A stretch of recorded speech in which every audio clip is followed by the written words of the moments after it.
بلوگرایی که از اینها پشتیبانی کردن از همین کافر یقین بدونین خیپ شما کردین. شما ایمانتون ضعیفه، ایمانتون بعد نواری ما به شما میشوه.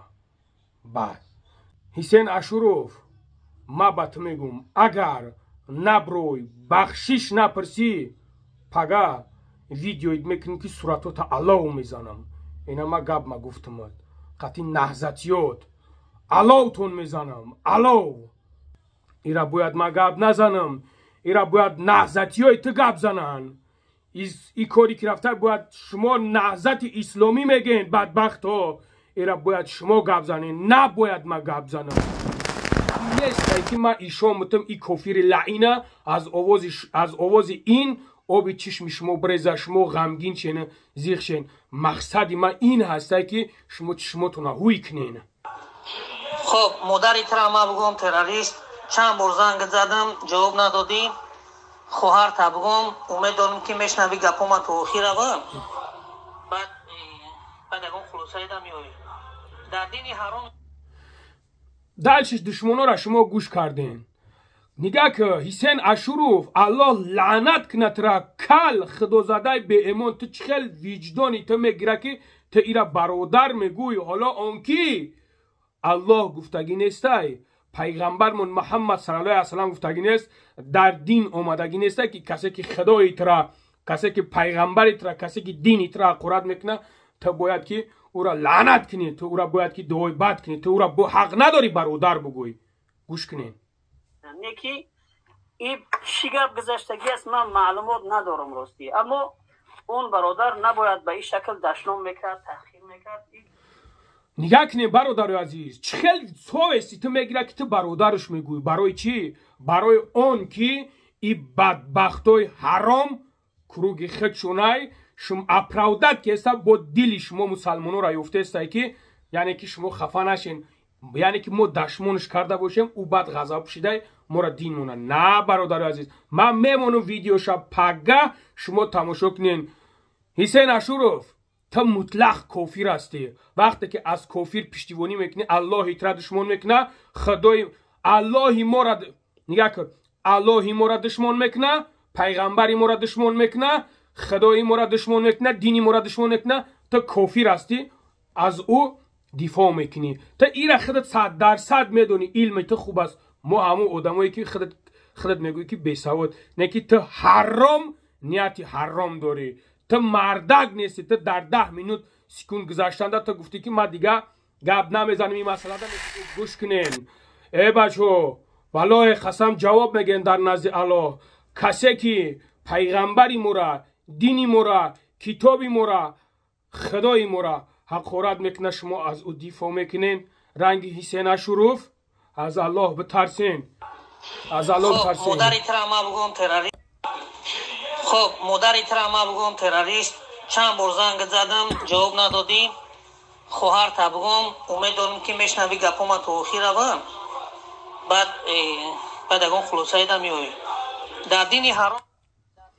نگاه کنین دشمنا را شما شنویدگین.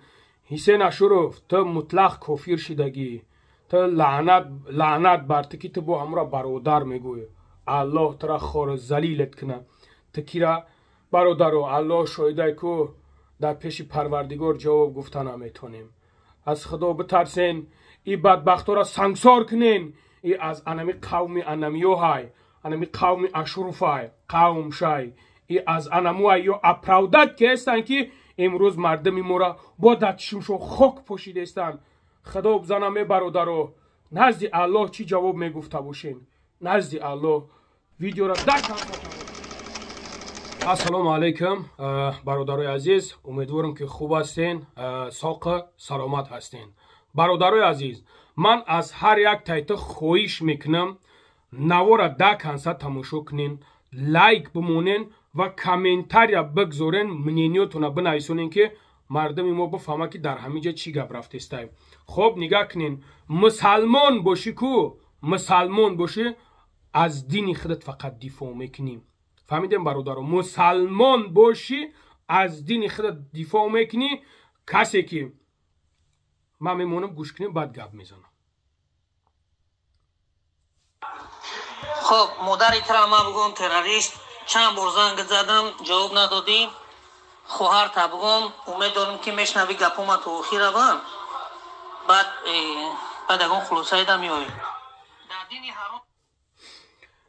گوش کنین اکه برادر عزیز، شما این نوار دیدین، علاکه شما نوار دیدین که نوار چی نوار بود؟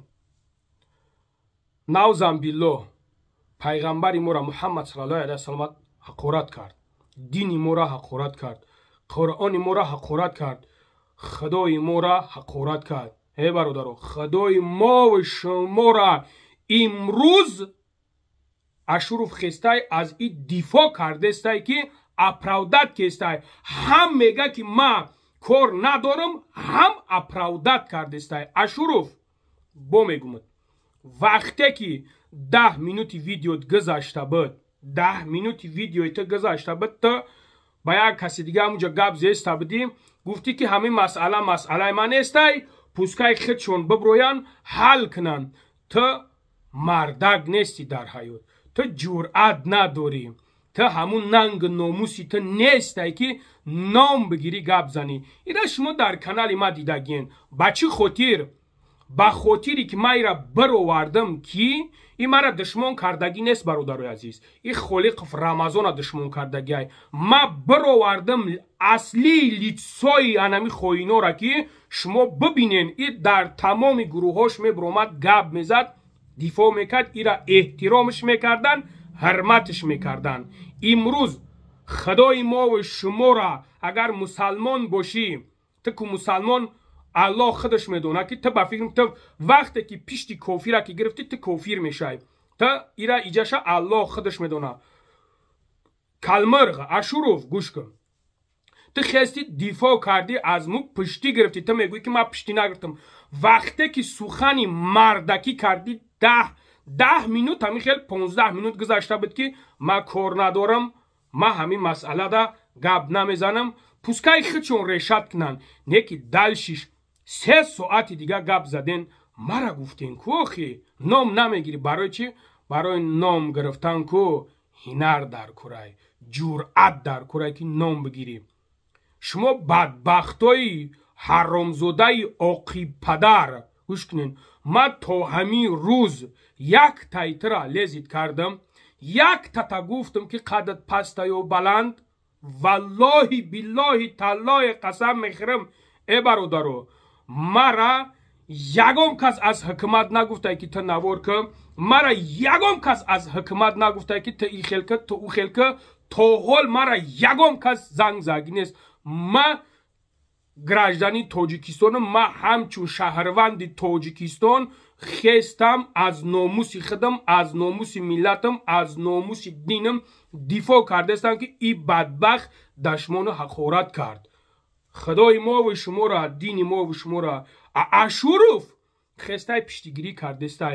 ببرورن از روی تدانی و خدا نه برادرو می نویسونین، کامنتار می نویسونین. وقتی که ما را حقارت کردن فراموش نکنین که ما فردا روز قیامت بالای شما دعوا میکنم که حسین کلمر خست پشت یک لعنت کرده ای الله را گرفت، خست پشت یک کافی را گرفت. ای الله این ترا دشمن کرده بود، این پیغمبری ما را دشمن کرد، این دینی ما را، این قرآنی ما را حسین اشروف خست اپرودتش کرد، تاوش داد. برادرو وقتی که در ساحه بلوگری نیستی شما نمیفهمید. من یورا گمرایشون میدونم در کجا های، من یورا میدونم که گمرایشون در کجا های. فهمیدیم برادر عزیز؟ با همون خاطر بالاتون دعوا میکنیم به خدا قسم. وقتی که دشمن حقارت میکنین در حق ما لیتسای نمیورا کشیدم در شما اینا ایشان دو دستم که ببینین که ای آقی پدرها کیان در حیات، در حیات کیانه چیکار کردن، از پشتی که دفاع کرده استن، از پشتی که از پشت یک شخصیتی که دین ما را، خدای ما را، تمام چیز مقدسات های ما را دشمن حقارت دارن. پس امروز باید ما خب کنیم بیستیم، میدیدینش این در می گروه های همی خوینو میگشت در تمام جا وردارش میکردن. فیردوس نه فرعون ای فرعون. تا امروز برای میترسی، برای تو میترسی کلمرغ، تو میترسی که وقتی که گپ زنی او میدونه داوجا چی کارت کنه، میدونی حجره حجورت میکنه و داوجا تو خودت پریکلاس نیره میدونی. فقط سلتون چیه؟ سلتون وطن های. در وطن کیه؟ در وطن مادری ما های. در وطن کیه؟ در وطن خواهری ما های. در وطن کیه؟ در وطن پدر مادری ما های. پدر مادری برادرای ما هن. خواهرها و اپوهای مادرای ما هن. فهمیدین؟ برادرای عزیز، سال 90-92 خوب گوش کنین، خوب گوش کنین. سال 90-91 تا 92 بود. چی جنگی کلان شده بود، چی جنگی کلان شده بود. میدیدن در خونه دختر خشرو داری میومن، دختر خشرو تا میگرفتن میرفتن. بد همی خیل از روی تدانی و خدا گپ زنین. بد همی خیل ای یهودیای حرام یا یهودیان یا حرامن یا کافرن.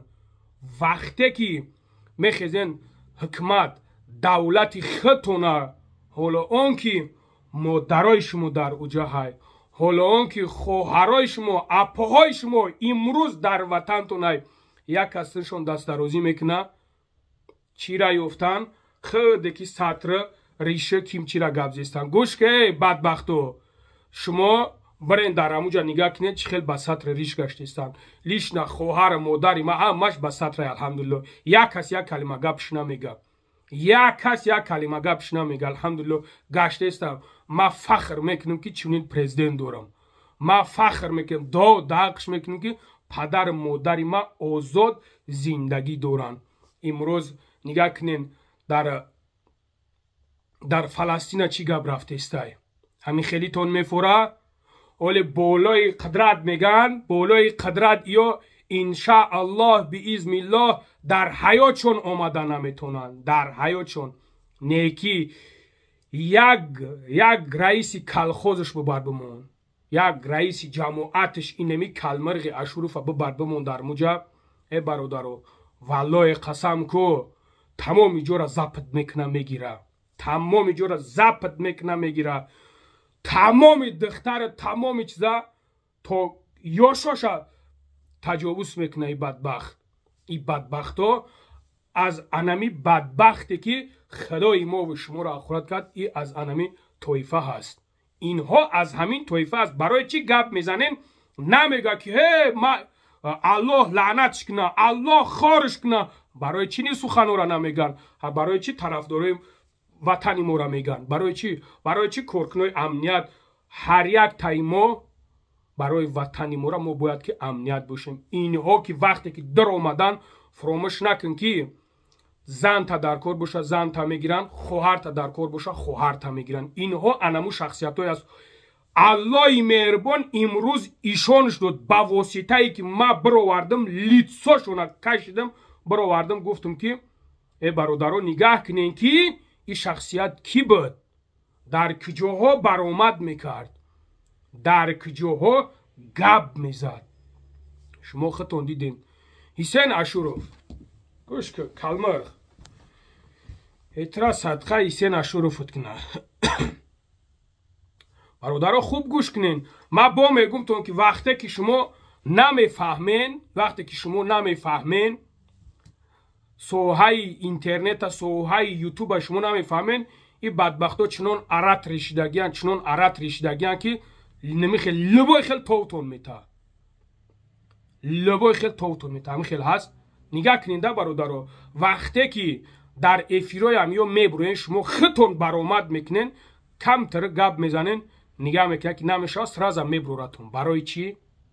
برای که این بدبختا نیتشون دیگه های، این بدبختا مقصدشون دیگه های. وشکر برای همین خاطر نباید اونا را مجبور به دشنام بکنین. هر کسی که باشه خدا منع کردگی است. خدا مگه که شما نباید دشنام کنین دینهای دیگر را. کی میفهمه اینا؟ این کسایی که قطعیان صحبت کردن هر دوش بی سوادن، هر دوش بی سوادن.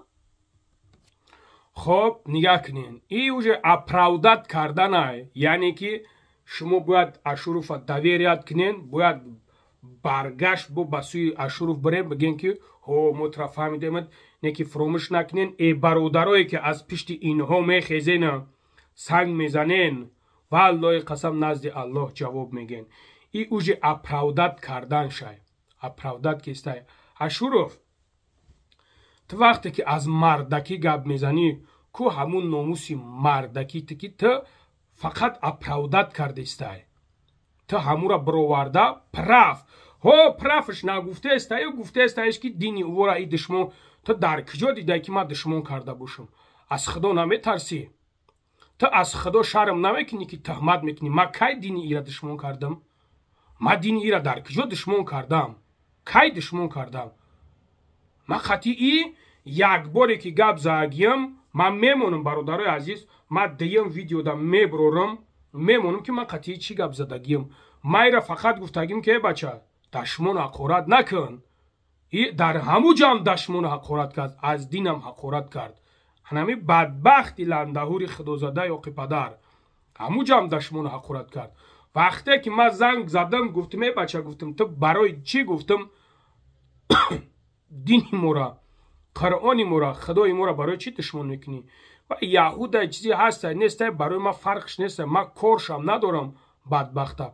وقتی که دین خدای مورا پیغمبری مورا که وقتی که حقارت کی کرد ما گفتم که برای چی تو حقارت میکنی؟ برای چی؟ گفت در کار شوا. گفت با میکنیم. یگون گپ داری؟ وقتی همی سخنه که گفت ده برادرو لوبای تدکی باشن اتویتش میگردونین. ما در دین ای کار نگرفتم، مادر ای را ما حقارت نکردم، این مرا از مادر حقارت کرد. من نواراش هم میمونم در دیگری ویدیوم شما میبینینش، نکی ای بدبخت مرا همچنان حقارتو کرد بود. شما میبینین نکی تو اشرف از کجا گرفتی که توشتو ما او را دینش حقارت کرده باشم؟ یگون گپی چیش گفته باشم؟ از خدا شرم نمیکنی؟ оправдать کرده دیگه نمیتونی؟ تو باید که تو оправдать کرده نتونسته استایش، تو باید توزش بکنی، تو باید توزش بکنی دیگه نمیدونی که چی گپ زنی. از خدا شرم نمیکنی؟ الله خارت کنه، الله لعنتت کنه. ترا خداهای اونها را دشنام نکنید کنید دوان بغیر علم ولا تسبوا الذين يدعون من دون الله. شما تحقیر نکنید، بدگویی نکنید، دشنام نکنید کسانی را که بغیر از پروردگار دیگر چیزها را عبادت میکنند. خداهای اونها را دشنام نکنید. چرا؟ فیسب الله عدوا بغیر علم. چون که اونها به خاطری که علم ندارن، اونها خدا را نمیشناسن، بعدا اونها تحقیر به خدا میگذارن، اونها دین میگذارن. اینها هر دوشون خیلی تصور که در افیر میگه که خیلی ما فلانی زنه، نه خودت تصور کن. این کم عقل بدن، کم سواد بدن این همه آدم نشان میده که. خب دیدیم برادر عزیز، در چند جاش همین گپورا گپ زده است. اشرف تو کو مطرح میگم که تو یک کافری، مطرح میگم که تو یک کافری. تو همین روز در کجا دیده بودی که من نسبت شما یک کلمه گپ گفتم؟ شما کو یک بدبختی خدوزاده لندهوری آقی پدرین. همون شخصیت های در نمی گپی من داخل داره که توش تو در انمی درون مرا در اومدین ابسوجدت کردین گپ زدین. تو از خدا نمیترسی؟ تو چه خیل تهمت میکنی که دینی هورت دشمن کردین؟ این خیل کردگیان و تا کردگیان. من نمیگم من زنش حقارت کردم. برای چی دینی مرا حقارت میکنه؟ برای چی کتابی مرا حقارت میکنه؟ برای چی خدای مرا حقارت میکنه؟ برای چی من امروز گپ نزنم؟ اشرف من همین قمه گمود که از نیتی هر یک تای ما و تو الله خبردار است. الله مهربان خبردار است. نیکی من میگم که الله ترا خورد کردگیای ای خورد میکنه. الله همین قدرت میزنه که از وطن بی وطن میشه. فهمیدی؟ دیگه نمیدونی کجا بقپی. کارت فقط ایغوا انداختن، کارت فقط تنقید کردن، کارت فقط غیبت کردن، کارت فقط غیبت کردن. او قدر مردکین، او قدر جرأت دارین، غریبا مهاجرا را استفاده میبرین. مهاجرا میگن برای چی؟ برای مهاجرا خدمت نمیکنی. این شعری نرواری. برای چی؟ مهاجرا را خدمت نمیکنی. برای چی؟ برای اینکه تو برای نفس حرام خودت دفاع کردی، تو برای جانکنی خودت دفاع کردی. تو میخواهی که پولای قدرت بیای، بعد ظلمت سر میشوه. یک چیز ایده از مسلمانی گپ میزنی، خط مسلمان میگیری. الله مهربان در عمر جانش برکت بده. این شعر الله های پرزیدنت ما، شعر الله های که خیست رفت در عربستان، نگاه که در کجا چی پشتیبانی کرد، چی گپ زد. شما همتون میدونینش. رفت از فلسطین گپ زد که در مسئله فلسطین. شما در کجا گپ زدین؟ در کجا یک برنامه کردین گپ زدین در مسئله فلسطین؟ ما تاجیکستانی ما خودش فلسطین. ای فلسطین دا بدای، از فلسطین دا بدای. رو تا سفید میکنی، دروغ میگوی. پروستا سلی تا برای شکم بی حرام تای. شما دز بدین در وقت شما آمد یا دز بدین برای هم قدر گرفتن ایسم آمدین. وطنهای دیگر رفتین، وطن گرفتین. وطن این مادر است. وطن ما حمایت نکنم، بدبخت در حیاتش حمایتش نمیکنی. یک برادر ما حمایتش نکنه، یک برادر دیگر ما حمایتش نکنه. وطن کی حمایت میکنه؟ وطن از اسرائیل میآیند حمایت میکنن. نمیتوری بدبخت، نمیتوری کثافت میآ حمایتش میکنه. نیکاک жизнь نمیکنش. برای که цели شما دیگه های. شما میخواین سال نمو 90-91 شوه. شما انمی را میخواین، شما جنگ میخواین، شما یگام چیز نمیخواین. خب گوش کن رئیسه نشروف. تا امروز در کجا شنویده که یک مادر اوی چشم کرده باشه که هی لنگره خدا جوانی مرگت بکشه که فرزندی ما از پشت ترما رفت. در کجا هزارها بچه های 18 تا 40 ساله را برده ترما کردگی. شما هزارها را. شما اینمی خیلی بدبختین، شما اینمی خیلی کثیفی کثافتین، شما اینمی خیلی لعنت کردین. چی را میگوی؟ برادر ترما شده، بچی ترما شده، بدبخت یک تای همودا پیردچکا کردگی. کارتا در پیش میمونی برای دستگیری کردن میگوی یک تای همودا از حال یک تای همو خبردار هستی. او سوزشی که دل جگر مادری او را میکنه میخره، او را مادری او میدونه. فهمیدی؟ او را مادری انمو میدونه که در ترما بچه ششتگی. قسم به نام خدای برادرو با ای بدبختو با میگم تون که گپ نزنین. این را اوج دیدی چه خیلی پشتگیری شونه. از ما با جایش هم میمونم که همه فرعونی لینه برادر میگه. پس در کجا اومدگی که کسی که ترا خدا تا حقارت کنه، کسی که ترا کتاب قرآن تا، کسی که دینی ترا حقارت کنه، پیغمبر تا حقارت کنه، تو برادرش بگوی در کجا اومدگی ای؟ در کجا اومدگی ای؟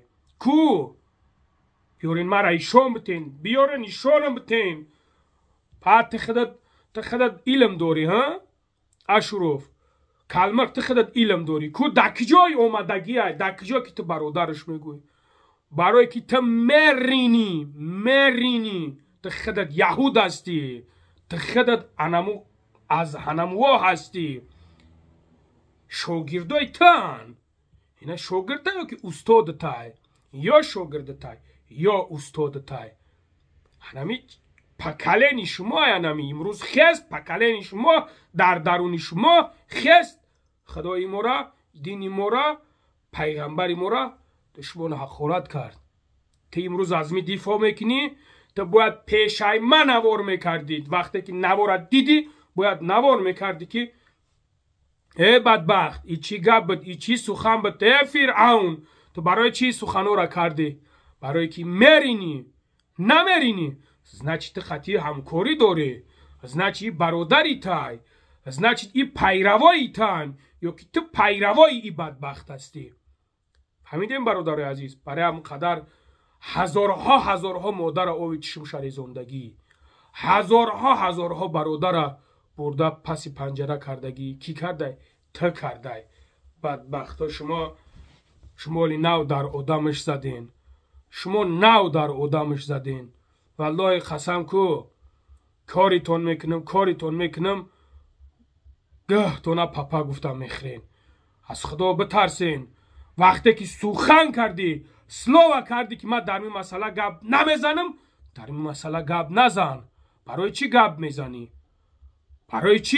برای چی وقتی گپ میزنی نام نمیگیری گپ زنی برای که میترسی برای مردک نیستی در حیات نگه کنین از پشتی یک کافری لعنتی چه خیلی پشتی گیری میکنه تصور کن این کم عقل بدن کم سواد بدن این همه آدم نشان میده که تو افیر دم برای اون آدم اینقدر جرأت میکنه که دشنام کنیده از دین خودم دفاع میکنم ها از دین خودم دفاع میکنم دشمن میکردم دستایم امروز این نجس مرا میگه که تو جرأت میکنی را دشمن میکنی برای چی نکنم برای امروز دینی مرا خدای مرا پیغمبری مرا اخورت کرده ما خب بستم الله لعنتت کنه تو را بدبخت در مخفیانه چقدر دشنام کردگی باشی چقدر زنی او را دشنام کردگی باشی اون هم به همو خودش یعنی چرا یه آدم دیگر را وزبوشت میکنه که او باید در نسبت دینی که برابر است دیدم برادر عزیز انا نگاه کنین که از کجا گپ میزنه ما زنی او را حقارت کردم ای با میگومش که زنی او را باید که ما بگیریم بیاریم یک مسلمان بتیم یک مسلمان فهمیدی بدبختی کلمرغ برادر والله قسم پشتی گرفته است والله قسم اپرودت که است ای مردمی که در می گروه های امیو هستین در می گروه های امیو هستین من میگم تون که فردا روز قیامت بالای شما ما دعوا میکنم بالای شما ما دعوا میکنم که امروز نگاه کنین که چیکار کرده است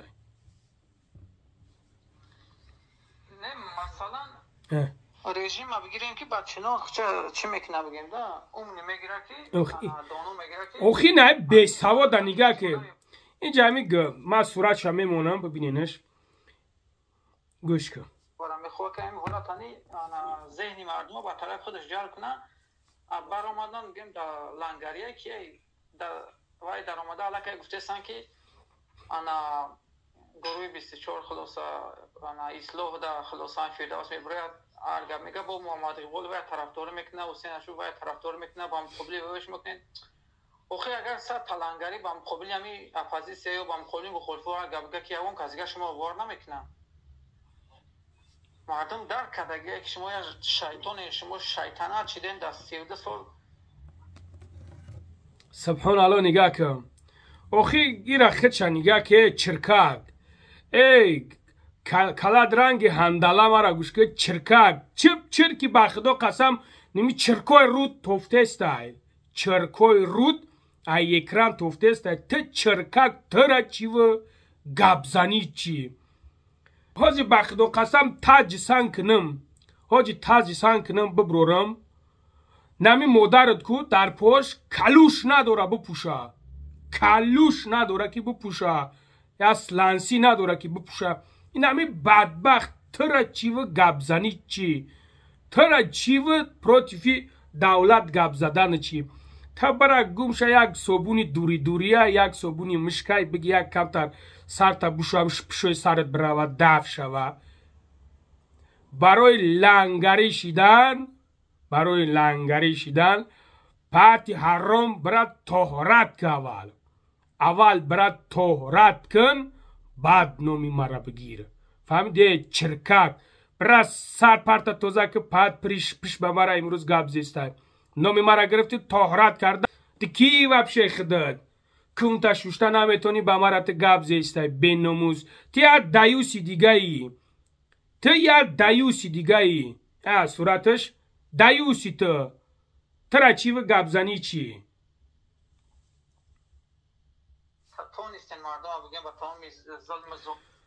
قسم به نام خدا کوه برادرو مرا یگان کس گفتگی نیست فردا روز محشر الله مهربان میخزوند میگه که هلنگری بخیز میگه تو برای چی میگه قسم خوردی که مرا هیچ که گفتگی نیست از مقام خطی یگان مقامات گاب نمیزنم برادرو ما خطی یگان مقامات گاب نمیزنم خطی هیچ کس ما چیز نمیکنم ما پروست از سگره هستم از پسی کار باری خدمم از پس نمی یگان مهاجر یگان پرابلمش میشوه یگان چیزش میشوه الله شاید به خاطر الله میرم در برش چیخ میشم یوردان شکم دستگیریش میکنم در حق یک دوک نه الله اکبر برای من میدونم که یا امروز میبرم یا پگا میبرم من یقین میدونم که یا امروز میبرم یا پگا میبرم ما هممون میبریم نو ما این قدری که نگاه میکنم این قدر جوانو مرده استای این قدر جوانو بیچاره کارکنی و مگی بچه‌ای که 16 بچه‌ای که 18 ساله 19 ساله میویا کار میکنه که برام یک زن میگیریم یک چیزم بیچاره میویا در مسکو میمبره الله مهربان جانش میگیره من میترسم که یا امروز میمرم یا پگا میمرم برام یک کاری خوبم بمونه یک از رحمت میگه در او دنیا همه چیز مرا دستگیری میکنه نیکی این چرکک چی میگه من حیرانم سبحان الله تو مسئله که خود گفتی پرووکاسیا همین کار شاید پرووکاسیا باشه با ایست توش همین کار همیشه کردن که همو را وازبوجت کنن که همو همین کارا را بکنن بعد بکشن اینا در روی ما بعد دیدی هایی که ما را گوش میکنن و بیشتر در برنامه‌های استغفرالله بعدا ما باید اشرف لعنتی الله بر تو ما اگر میخواستم من میبرومدم تو را داونو ویدیوت میکردم الله خور ذلیلت کنه بدبخت تو برای چی با فکرم تو برای چی با فکرم گپ میزن تو مردک نیستی اشرف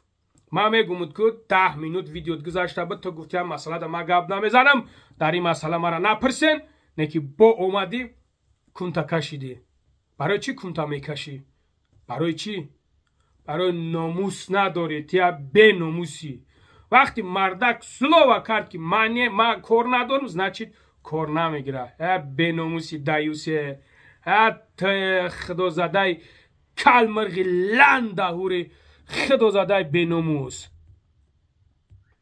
با اوورد نشید میگه پرووکاسیونی شاید همیو تشکیل کرده باشن ناو زنبیلا ما اگر ویدیو بخواهم که یک ویدیوهای الحمدلله هسته یک ویدیوهای هسته میتونم ویدیو کنم که میدیدگیش میبینش کیف میکنه که تو بدبخت کو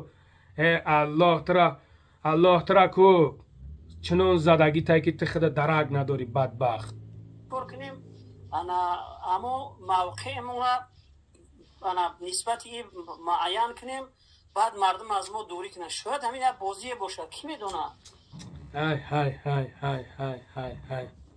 دیدیم برادر عزیز تهمت نگاه کنی نه از خدا بترسه کلمرغ از خدا گوش کنین گوش کنین با سیاست دخالت نمیکنن نیکی این شگرد گذشتگی است من معلومات ندارم راستی اما اون برادر نباید به این شکل دشنام میکرد حسین اشرف تا علم داری ها تا ما را بی سواد میگو تا علم داری آیا الله ما و شما اگر تا جهود نباشی آیا الله ما و شما آیا پیغمبر ما و شما آیا دین ما و شما گفتگی نیسته که وقتی که شخصی که پیغمبر تحقیرات میکنه دین تحقیرات میکنه کتاب قرآن تحقیرات میکنه خدا تحقیرات میکنه تو او را برادر بگوی آیا گفتگی نیسته که او برادرت نیست آیا گفتگی نیست که او برادرت نیست آیا تو نمیدانی که او برادر ما و شما نیست اگر تو مسلمان باشی تو مسلمان نیستی تو مسلمان نیستی او برادر ما و شما نیست او برادری تای کلمرغ شنویدیم برادرو پروستا اپراودت میکنه. ای مردم هوشیار باشین. والله قسم امروز پدر مادرتون آزاد در تاجیکستان خورده استن. شاو نمیخه لینگ بالای لینگ اودیخ که استای مصفید پدرت اودیخ کرده استای. برای چی؟ برای امنیت نگاهش داره. در خونه او هیچ کس نمیداره. سالای پیش مردک می اومد گاو تای خونت می برد. مردک می اومد قوبچای ارت هم می گرفت می برد. پنگش گفتن نمیتونستی میکشتد. انمی بدبختا بودن. انمی بدبختا بودن. انمی بدبختا بودن. سالای پیش شما نمیدین که چی خدر آدم کشتن؟ با گفته بودم در پیش گفتم با پفتار میگم که سالای پیش میومن میدیدن دخترت خشروی دختر تا میگرفتن میبردن. میومن فرزند تا میبردن. میومدن مجبور میبردن. کی بود؟ هنمی پلیدا بودن. هنمی بدبختا بودن. هنمی بدبختا بودن. شما از اینها بمیرین اینا را باور میکنین؟ ما پشتی نه چیزی حقیقته. ما همورا میگم در لوبای دولت کمبودی هسته. دولتی ما الحمدلله نو بپا خستسته. انشاءالله دولتی ما سکورا ممکن رنگ دوبای شوه. ای دوبای ده خشو شوه. ای دوبای ده ای خوبتر شوه. بعد میخیزن چی را گپ میزنن؟ فلانچه پنسیاش فلانچه ایش به بهمدانچه. گوش که اشروف گوش که بدبخت پروان کار کنن.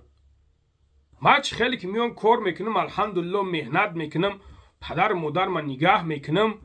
چی باید ما لینک ما بلوی لینک کنم خو کنم حکمت ما را نگاه کنن. این خیلی گپ نیست. دیگم جایی تری گپ نیست.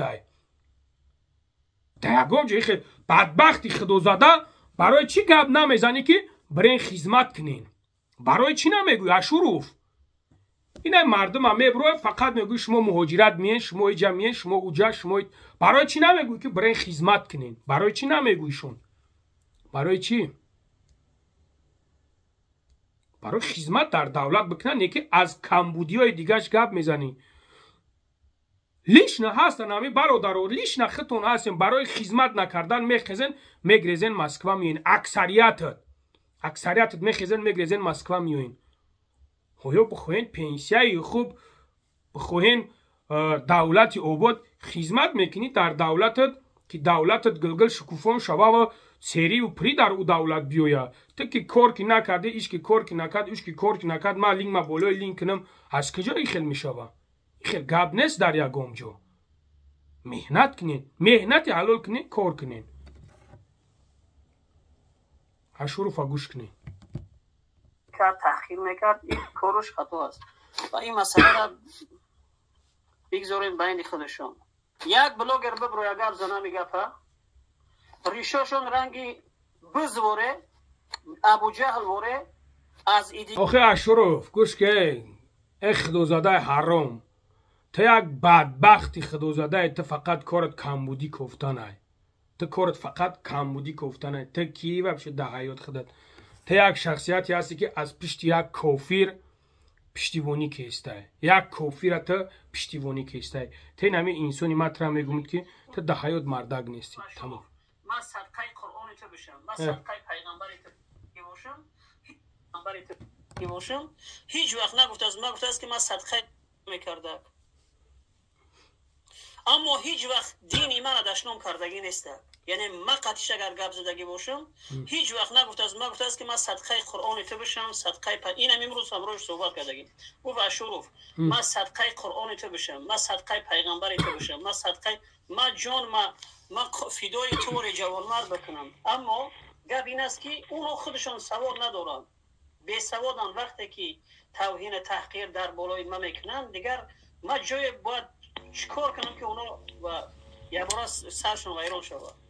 اما همون خدایی که تو داری ترا گفتگی است که مبارزه ببر تو مبارز شدگی میبری. نگاه کن. اما چی با اونا را بگیم همون اگر دینی تو همین دین باشه، قرآن تو همین قرآن باشه، پیغمبر تو همین پیغمبر باشه، چی به که تو حق میگوی احادیث میخونی آیات رو میخونی اونو تیا بیناموسی تو پروستا اپراودت که ترا گفت ما در قرآن تو میبرم در دینی تو میبرم.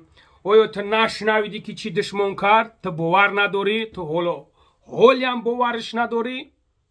برای که تو بیناموسی، تو هیچ چیزا را نمیبینی اشرف.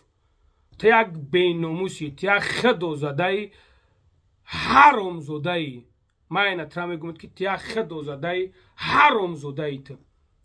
تو پروس دفاع نکردی، تو اپراودت کردی، همورا میخوای همورا بیاری با توغرش کنی. از الله شرم که الله خور زلیلت میکنه.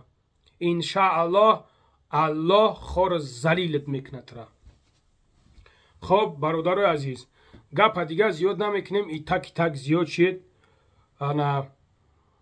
ما اینا میگم تون که الله شاید مرا یگان کس گفتگی نیست ویدیو که نیکی شما میدونین که کسی که پروتیفی ما ویدیو میکنه ما ویدیوش میکنم.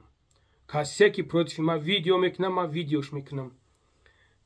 بدبخت تو مردک میشیدی 10 minut گذشتن تا گفتی ما کار ندارم، کار نمیگیرم، باید که دیگه گپ نمیزدی، باید تو سخن نمیکردی. حالا تو بین ناموسیم. نم قدرتون میگم یا یهودیان یا حرامن یا خدوزاده هن، بین ناموسن، عاقی پدرن. من میگم تون که پشتیبانی از این شخصیت ها نکنین که وطن آباد دارین، وطن آبادتون جزیره میکنین. والله قسم میگم او وقت ساعتی که بالای حکمت میویا اینها کو نه خواهراتون میمونه، نه مادراتون میمونه، نه فرزند، نه مالتون میمونه، یگم چستون نمیمونه. بترسین از این شخصیت ها. این شخصیت ها یک لعنت کرده الله های گفتی خچون. با میگم تون که با اینها صحبت نکنین. الله شایده از ترما چندین آدمو مرا زنگ میزنن، تمامی وقت زنگ میزنن که قطعی همون گپ زدیم و وردن شنوندن. ما همین خیلی خطا کردیم، همین تا گپ زدیم حکومت تنقید کردیم، ما را وردن شنوندن. اینا ما میگم تون که این بدبخت یک تایمو دا پیردچکا کرد، یک تایمو را یکم قطعیش گپ زد، یکم سومکش روی کرد، پدر مادر همو دا یک سوم روی کرد، پدر مادرش نگاه کرد نکرد. من این خدرتون میگم هزارها آوی چشمی مادرها را اینها ریزوندن. هزارها آوی چشمی مادرها را ریزوندن. من میگم تون که ای برادرای عزیز، وطن دوست بدارین، وطن تونه با مایده کوچکی که این بدبختای حرام گپ میزنن از دست نتین که بعد پشیمون میشین، فایده تون نمیکنن. با خدا قسم در افیرش میبروی گپ زنید نمیمونه. ما کو نمیبرو ما موجوده. ما دا وابشه اینترس ننیسته. ما دا وابشه اینترس. وقتی میبروی گپ میزنه نه مردکوی خوب، گپ زنید تو نمیمونه. آیا تو میگوی بولوی حکمت بیا یا گپ زنید میمونه؟ گپ زنید میمونه؟ ما میگم تون که با خدا کلاتونا کار بفرمونین، کلاتونا کار بفرمونین، بحث کنین یا بدبختن ای بدبخت میمونن. خدا نگهبانتون باشه. ویدیویی که من قطعی و کسافت بدبخت حرام گپ زدگیم پگه انشالله میپرتمش، شما خطون میبینینش. پگه میپرتمش شما خطون میبینینش که کما امورا ایدینش حقورت کردم یا که نکردم. یکی بلاگرایی که در اینستاگرام و در چندین جا نمیاب دادستین، ویدیوتون اگر اودالید نشوه به خاطر خدا، به خاطر برادر بدنتون میگم تون که اگر ویدیوهاتون هازی هیچ تو نمیگم، ویدیوهاتون اودالید نشوه، بعد من میدونم که شما را چی تو میگم.